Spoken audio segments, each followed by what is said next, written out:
नमस्कार। Spread piece channel में आपका स्वागत है। आज हम आपको सुनाएंगे भीष्म साहनी की एक खूबसूरत कहानी, आज के अतीत। जिंदगी में तरह तरह के नाटक होते रहते हैं। मेरा बड़ा भाई जो बचपन में बड़ा आज्ञाकारी और भला मानस हुआ करता था, बाद में जुझारू स्वभाव का होने लगा था। मैं जो बचपन में लापरवाह, बहुत कुछ आवारा मस्तमौला हुआ करता था, भीरू स्वभाव बनने लगा था। अब सोचता हूं, इसमें मेरे शुभचिंतकों का भी अच्छा खासा योगदान रहा था, जो बात बात पर मेरी तुलना बलराज से करते रहते।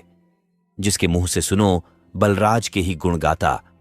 मंत्री जी के बड़े बेटे और छोटे बेटे में उतना ही अंतर है जितना नॉर्थ पोल और साउथ पोल में है। वह गोरा चिट्टा है, हंसमुख है, फुर्तीला है, जबकि छोटा मरियल है, उसे तरह तरह के खेल सूझते हैं। वह लिखता है तो मोती पिरोता है, जबकि छोटा मनमानी करता है, आवारा घूमता है, पढ़ने लिखने में उसका मन ही नहीं लगता। पर धीरे धीरे न जाने कब से और क्यों कर एक प्रकार की हीन भावना मेरे अंदर जड़ जमाने लगी। वह गोरे रंग का है, मैं सांवला हूं।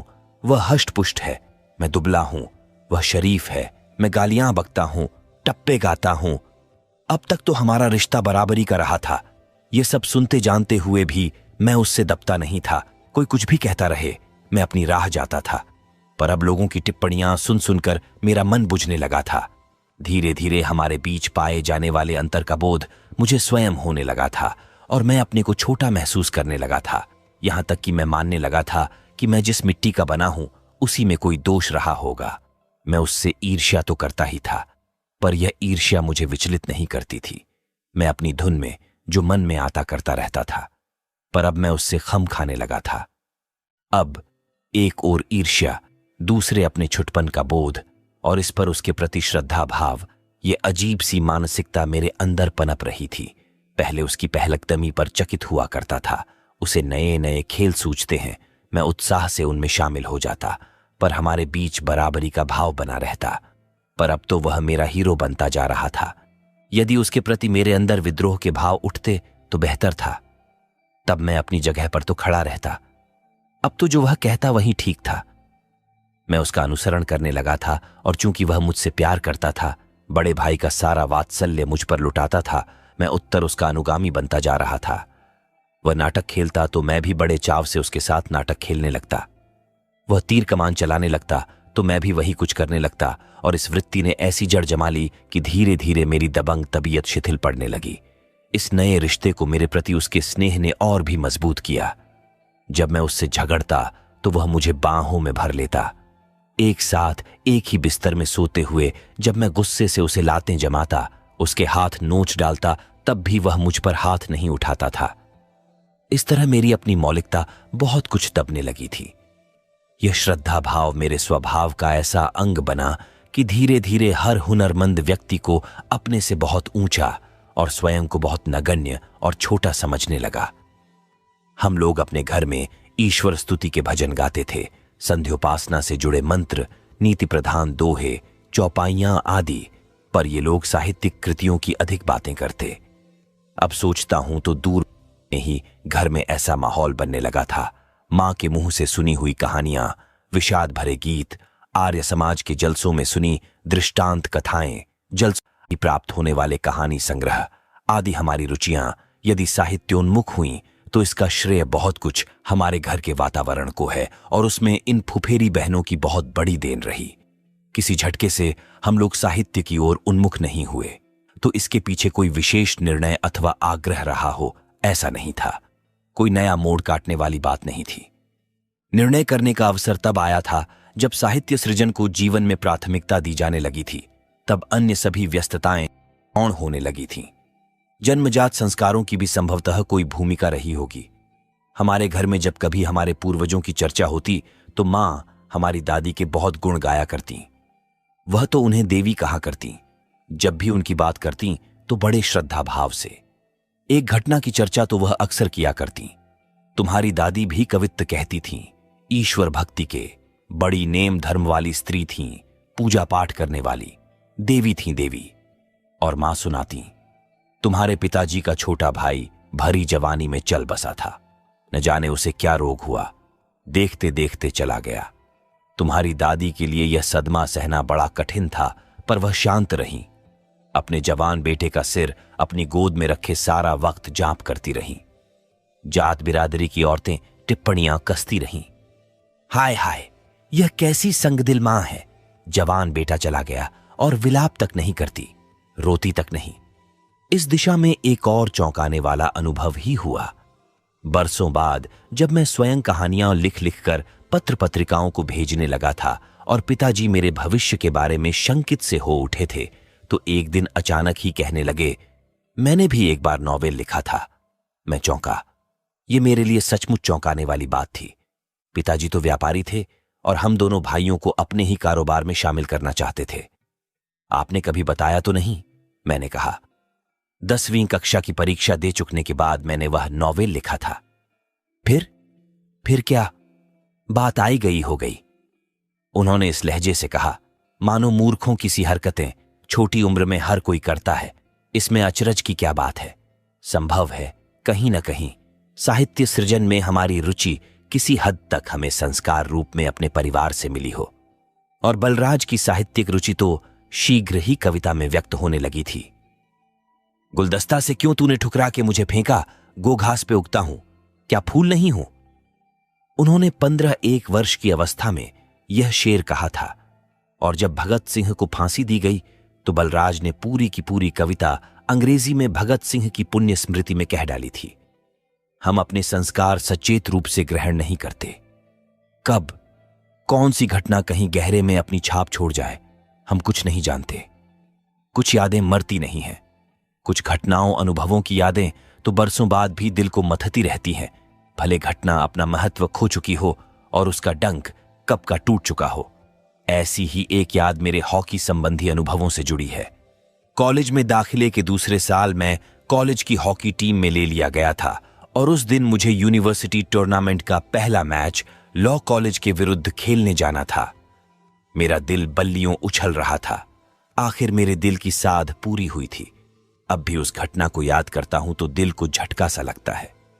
ऐन जब टीम मैदान में उतर रही थी और मैं मैदान की ओर BIH रहा था तो कप्तान ने मुझे न बुलाकर मेरी जगह एक अन्य खिलाड़ी अताउल्लाह नून को बुला लिया। मैं भौंचक्का सा देखता रह गया था। खेल शुरू हो गया। मैं ग्राउंड के बाहर खेल की पोशाक पहने, हाथ में स्टिक उठाए, हैरान सा खड़ा का खड़ा रह गया।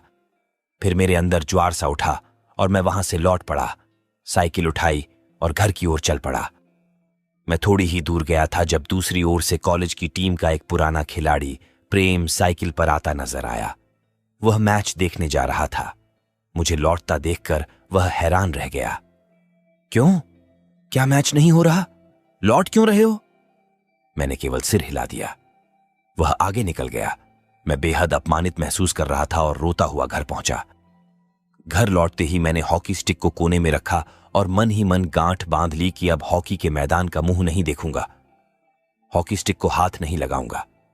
2 बरस तक बेहद चाव से और सब कुछ भूलकर खेलते रहने के बाद मैंने सहसा ही हॉकी के मैदान की ओर पीठ मोड़ ली और अपने साथी खिलाड़ियों से भी मिलना छोड़ दिया। कुछ दिन बाद कॉलेज टीम का कप्तान चिरंजीव मिला। तुम चले क्यों आए? उसने बेतकल्लुफी से पूछा। मैंने कोई उत्तर नहीं दिया। वह कहने लगा, उस दिन हमने अता नून को खेलने का मौका दिया। यह कॉलेज में उसका आखिरी साल है, इसलिए उसे कॉलेज कलर मिल जाएगा। पर मैं अंदर ही अंदर इतना कुराच रहा था कि मैंने मुंह फेर लिया। कोई उत्तर नहीं दिया। उसे इतना भी नहीं कहा कि अगर यह बात थी तो तुमने मुझे बताया क्यों नहीं। दिन बीतने लगे। मैंने हॉकी खेलना छोड़ दिया। अब उस घटना की याद करते हुए मुझे पछतावा होता। मैंने झूठे दंभ के कारण हॉकी खेलना छोड़ दिया था। जिसे मैं आत्मसम्मान समझ रहा था वह झूठा दंभ ही था और बड़ा बचकाना निर्णय था। और मेरे इस व्यवहार के पीछे एक और कारण भी रहा था। मैं अपने भाई के पद चिन्हों पर चल रहा था। कुछ ही समय पहले बलराज ने अपने बोर्ड क्लब से इस्तीफा दे दिया था। वह कॉलेज की बोर्ड क्लब का सेक्रेटरी था। क्लब के अध्यक्ष प्रोफेसर मैथाई द्वारा इतना भर पूछे जाने पर कि तुमने क्लब के हिसाब किताब का चिट्ठा अभी तक दफ्तर में क्यों नहीं दिया, बलराज ने अपमानित महसूस किया, मानो उसकी नीयत पर शक किया जा रहा हो और हिसाब के चिट्ठे के साथ अपना इस्तीफा भी दे आया था। मैंने जो हॉकी खेलना छोड़ दिया तो वह बहुत कुछ बलराज की देखा देखी ही था। दंभ में आकर आज याद करने पर मुझे अपनी नासमझी पर गुस्सा आता है। कप्तान द्वारा यह बता दिए जाने पर कि ऐसा क्यों हुआ, मुझे अपना गुस्सा भूल जाना चाहिए था और हंसते खेलते हॉकी ग्राउंड पर लौट जाना चाहिए था। हॉकी खेलने में मुझे अपार आनंद मिलता था और कॉलेज टीम का सदस्य होना मेरे लिए बहुत बड़ी उपलब्धि थी। मुझे कॉलेज कलर मिलता, मेरा आत्मविश्वास बल्लियों ऊपर उठता। कॉलेज टीम के खिलाड़ी तो छाती तानकर कॉलेज के गलियारों में घूमते थे। यह किस्सा यहां खत्म नहीं होता। जब अगले साल मैं एमए का छात्र था तो हॉकी टीम का नया कप्तान खन्ना मुझसे आग्रह करने लगा कि मैं हॉकी टीम में लौट आऊं और मुझे टीम का सेक्रेटरी बनाया जाएगा, पर मैं नहीं माना। हॉकी से नाता तोड़ना मेरे लिए पत्थर की लकीर बन चुका था। वह भी मेरे रवैये पर हैरान हुआ पर चुप हो गया। यदि कॉलेज छोड़ने के बाद मुझे पछतावा न होने लगता और मैं अपने को वंचित महसूस नहीं करने लगता तो यह मामूली सी घटना बनकर रह जाती, पर यह घटना तो बरसों तक दिल को कचोटती रही। आज भी कभी कभी मैं नींद में अपने को सपने में हॉकी खेलते देखता हूं। इतना बढ़िया खेलता हूं कि सपने में स्वयं ही अश अश कर उठता हूं। ऐसे दांव खेलता हूं कि ध्यानचंद क्या खेलता रहा होगा। उन्हीं दिनों एक और घटना भी घटी और वह भी दिल पर गहरी खरोंच छोड़ गई। उस वर्ष मैं हॉस्टल छोड़कर अपने बहनोई श्री चंद्रगुप्त विद्यालंकार के साथ ब्रेडलॉ हॉल के निकट उनके घर पर रहने लगा था। हॉस्टल छोड़ते ही मैं जैसे किसी दूसरे शहर में पहुंच गया था। चंद्रगुप्त जी हिंदी के सुपरिचित लेखक थे। लाहौर में उन दिनों अपना प्रकाशन गृह चला रहे थे। जहां कॉलेज का माहौल अंग्रेजियत का था, वहां चंद्रगुप्त जी के घर में हिंदी साहित्य की चर्चा रहती। गाहे बगाहे लेखकों का आना जाना भी होता। वात्स्यायन जी से पहली बार वहीं पर मिलने का मौका मिला, देवेंद्र सत्यार्थी से भी। उन्हीं दिनों उपेंद्रनाथ अश्क को भी साइकिल पर बैठे सड़कों पर जाते देखा करता। लगभग हर शाम चंद्रगुप्त जी के साथ माल रोड पर लंबी सैर को जाता। चंद्रगुप्त जी हिंदी साहित्य की चर्चा करते, जो मेरे लिए अभी दूर पार का विषय था। भले ही मेरी एक कहानी और 2-1 कविताएं कॉलेज की पत्रिका रावी में छप चुकी थीं। एक दिन चंद्रगुप्त जी ने बताया कि मुंशी प्रेमचंद कुछ दिन के लिए लाहौर आ रहे हैं और हमारे ही निवास स्थान पर रहेंगे। यह बहुत बड़ी सूचना थी, पर मुझ पर उसका ज्यादा असर नहीं हुआ। प्रेमचंद की विशिष्टता से तो मैं अनभिज्ञ नहीं था, पर जाड़ों की छुट्टियों में मैं घर जाने के लिए एक एक दिन गिन रहा था। इसमें भी संदेह नहीं कि उन दिनों मेरे मस्तिष्क पर अंग्रेजी साहित्य हावी था और मैंने उस अवसर के महत्व को गौण समझा। चंद्रगुप्त जी ने बहुत समझाया कि ऐसा अवसर बहुत कम मिल पाता है। तुम मेरे साथ रहोगे तो हम दोनों मिलकर उनकी देखभाल भी कर सकेंगे। पर मैं नहीं माना और यह कहकर कि भविष्य में भी ऐसा अवसर मिल सकता है, मैं रावलपिंडी के लिए रवाना हो गया। प्रेमचंद आए, उसी घर में 5 दिन तक ठहरे और जब मैं छुट्टियों के बाद लाहौर लौटा तो वह जा चुके थे। तब भी मुझे कोई विशेष खेद नहीं हुआ। खेद तब हुआ जब कुछ ही महीने बाद पता चला कि प्रेमचंद संसार में नहीं रहे, और भी गहरा दुख तब हुआ जब एक लंबे रेल सफर में गोदान पढ़ता रहा और पुस्तक समाप्त हो जाने पर अभिभूत सा बैठा रह गया। तब इस बात का और भी शिद्दत से एहसास हुआ कि मैं कितना अभागा हूं जो उस सुनहरे अवसर को खो बैठा। कभी कभी सोचता हूं कि जिंदगी में मैंने अपनी इच्छाओं से विवश होकर कोई भी 2 टूक फैसला नहीं किया। मैं स्थितियों के अनुरूप अपने को ढालता रहा हूं। अंदर से उठने वाले आवेग और आग्रह तो थे, पर मैं उन्हें दबाता भी रहता था। मैंने किसी आवेग को जुनून का रूप लेने नहीं दिया। मैं कभी भी यह कहने की स्थिति में नहीं था कि जिंदगी में यही एक मेरा रास्ता है, इसी पर चलूंगा। कभी कभी सोचता हूं, यदि साहित्य सृजन जीवन की सच्चाई की खोज है तो जीवन के अनुभव इस खोज में सहायक ही होते होंगे। इस तरह जीवन के अनुभवों को गौण तो नहीं माना जा सकता। इस अनुभवों से दृष्टि भी मिलती है, सूझ भी बढ़ती है, लेखक के संवेदन को भी प्रभावित कर पाते होंगे। मैं इस तरह की युक्तियां देकर अपना ढारहस बंधाता रहता था। आप सुन रहे थे भीष्म साहनी की रोचक कहानी आज के अतीत। अगर आपको स्टोरी पसंद आए तो कमेंट करके बताएं कहानी कैसा लगा, और चैनल को सब्सक्राइब करना न भूलें और बेल आइकन दबाना न भूलें ताकि आप हमारी नई वीडियो की जानकारी सबसे पहले पा सकें।